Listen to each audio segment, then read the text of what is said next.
October is National Bullying Prevention Awareness Month, and according to StompOutBullying.org, bullying is at an all-time high. CBS 4 anchor Lauren Pastrana explains what you do about it in an all-new Lauren's List.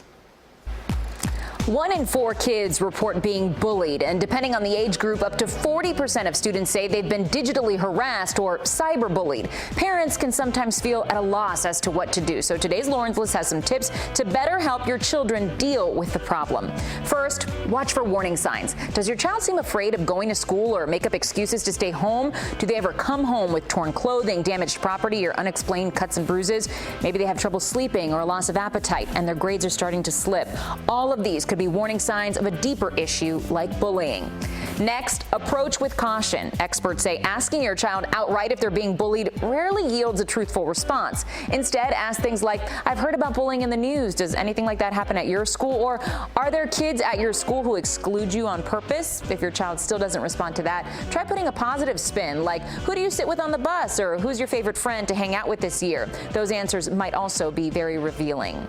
Also, acknowledge the effects. Some parents might think bullying will toughen their child up or that it's a normal rite of passage, but it's important to acknowledge the possible effects and why allowing bullying to continue is not worth it. Victims of bullying may suffer from loss of self-esteem, severe depression, drug and alcohol use, and in some cases, it may even lead to self-harming or suicide. And finally, get help. Once you've established your child is being bullied, it's time to take action. Contact the school, set up a meeting, and be prepared, but try not to go in angry. Give the facts and ask what can be done to fix the problem and what policies, if any, the alleged bully may have broken.